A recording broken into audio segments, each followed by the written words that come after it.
How's it going, everybody? Hey, I mentioned in an earlier video that I was going to do this 2-year update, and so I figured I'd do it today. I think we moved in February 7th, 2015.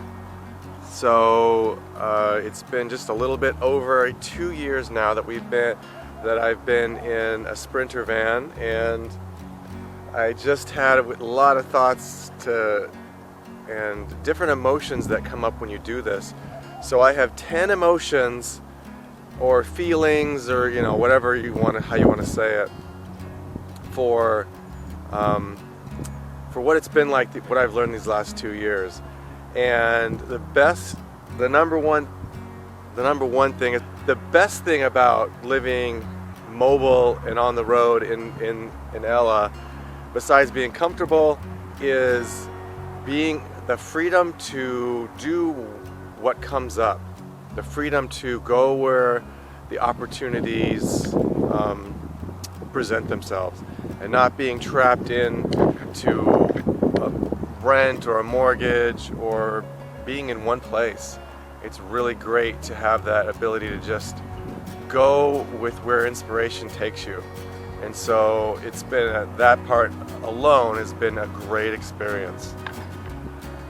And the second thing that comes to mind for me would be the most surprising thing about living in the van. What really shocks me about doing this? What did I not think would happen or didn't even understand? And that comes down to one word: minimalism. I have turned into such a minimalist, more than I ever have in my entire life, and that's directly from living in a van for 2 years and just paring my life down to the essentials. And as I pare it down, I realize the less I actually have, the less I have to stress about. And it really does correlate less stuff to less stress. And so I really enjoy not really having much stuff. So that surprised me, because that was not on my radar at all when it came to doing this. So number 3, the worst thing about living in a tiny space or living in a van is being sick. When you're actually physically sick, being in that small space is not fun. And got to experience that a little bit. And there's a video about that, being sick, earlier back if you want to take a look at it, but that's not a fun experience. And I'm hardly ever sick. I haven't been sick for years, so that one may not even show up on the list if it hadn't happened, because it's not something that I have to deal with very often. And the fourth thing, that really actually could be the most surprising thing, but the fourth thing is comfort. What's the most comforting thing about being in Ella in a Sprinter van is having your home with you all the time and knowing your home is there. Going into work, because I work in an outdoor garden center now, so sometimes it's really hot, and here in Texas it's been raining and windy, and so I don't have to worry about, oh gosh, did I bring a sweatshirt to bring, or did I bring my hat if it's sunny? No, it doesn't matter. I did bring it. I have my entire home with me. So I can just run out in the parking lot, grab my sweater or grab my, whatever, my glasses I've left behind, and pop them on.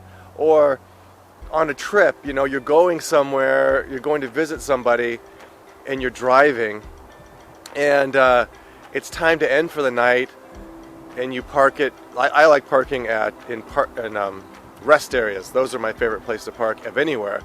But you pull in to park, and you get up, and you're home. And I've built the home in such a way that I don't have to unstrap a bunch of stuff. It's just the way it always is. I don't have to find a place to. The kitchen is designed, and there's a video on the kitchen. I have everything behind a little barrier, so I don't have to strap stuff down. And so I love that part of it. And that is awesome, that I just have my home with me all the time. I'm like a turtle. Everything's with me. And that's really cool. I really feel a lot of comfort with that.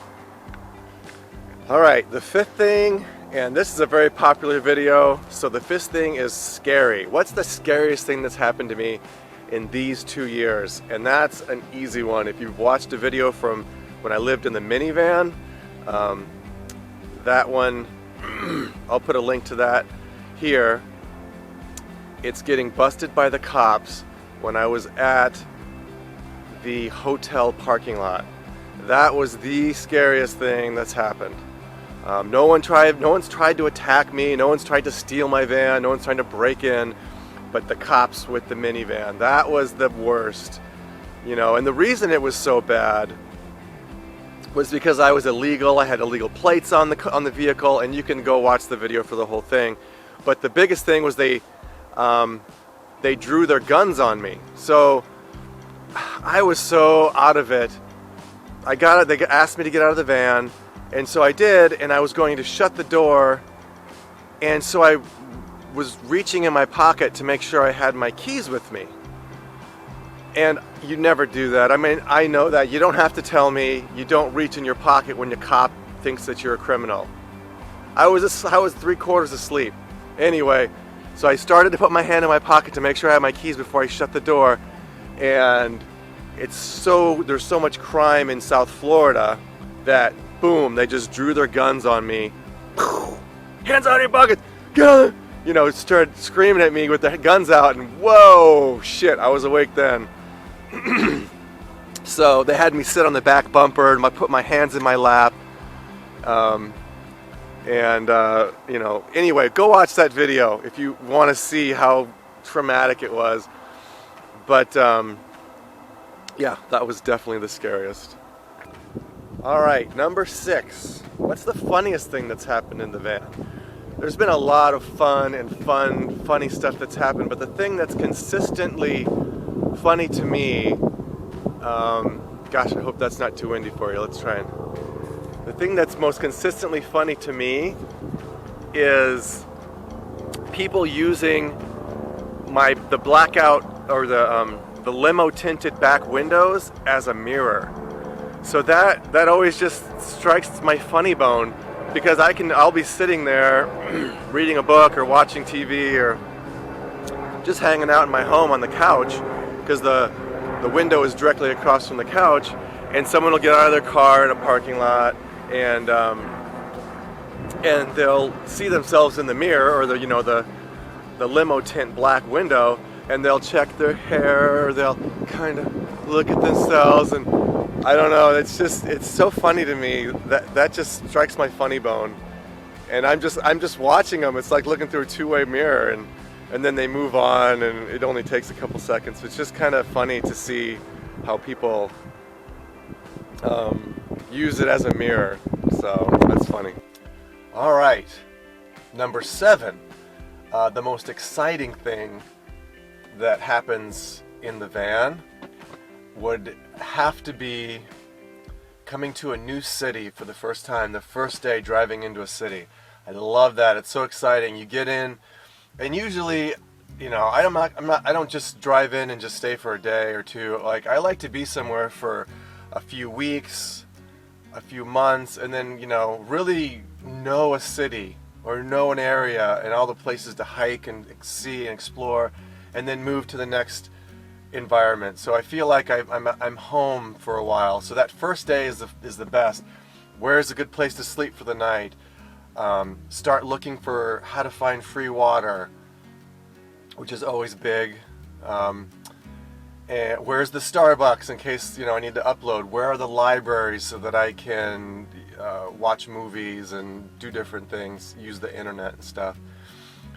So yeah, the first day in a city, that is just always the most fun. And just that first exploration of finding where I'm going to live. Where's my home going to be for the next 2 weeks to 6 months? You know, who knows? Last time we were in Boulder, we were there a little over 6 months. So, you know, it can be a while. And then the most boring, number 8, would be the most boring. And that is fairly easy, and it's happened several times. It's being in bad weather in the van. Being in bad weather in the van sucks, because you're kind of trapped. This is a tiny space. I mean, you can You can look back and see, maybe you can see it. It may be dark. It's a small space, and it's very comfortable, but I spend a lot of time out of doors and walking around and at parks, like big, not playground parks, but like parks, I don't know, bigger parks where there's lots of activities and frisbee golf. Like here there's lots of frisbee golf and places like that. And so I get out a lot, and so you're not just sitting in the van the whole time. And then when it's rainy or bad weather, usually the sun's not out, so you don't want to use too much electricity because there's not sun to charge it up. And so it's just really kind of boring, and that's kind of why you go for the good weather, follow the good weather. So, okay, number 9. What's the most joyful thing about this last 2 years? And this has nothing to do with the van except that it got me to meet all of you. The most joyful thing about this experience is meeting my fans, either in person or online. I've been doing it just long enough now that probably about once a month, and for a while there it was once every couple of weeks, but right now about once a month somebody recognizes me. And I have this great conversation, and it's so good to hear from people. And even online, just, your comments, that's the best part of this, about this for me, is I love the people touching lives and hearing some of your stories and where you're at and meeting people in person. That's the coolest part, and that is really awesome. That's the most joyful thing for me. And then the last thing, the most frustrating thing, which is kind of a big one, what's the most frustrating thing about living in a tiny space, living in a Sprinter van, is tripping over stuff. That gets so frustrating and annoying, and it happens a lot because there's just not a lot of foot room, a lot of leg room. It's very narrow where you're down by the feet. And so shoes, Noelle, when she was around, she had a lot of shoes. And we did stuff to try and keep them out of the way, but they always seemed to get in the way, and they always ended up in the walking area, and you trip or kick them. And even like now with like sheets, like the sheets are on the floor and you trip over it, or you not trip, but the sheet, you stumble over the sheet. It's just things on the floor and the tight spacing. So that's it, folks. Those are the 10 things about what I've learned these last 2 years, and it's all pretty good. Nothing's bad, and it's been such an adventure, and these 2 years have been amazing. And I can't say how long I'm going to live this life, but I'm really happy right now, and so there's no reason not to continue living this life. So I hope you enjoyed this, and I hope you all have a great day. Go do something fun that makes your day worthwhile. Bye, everybody.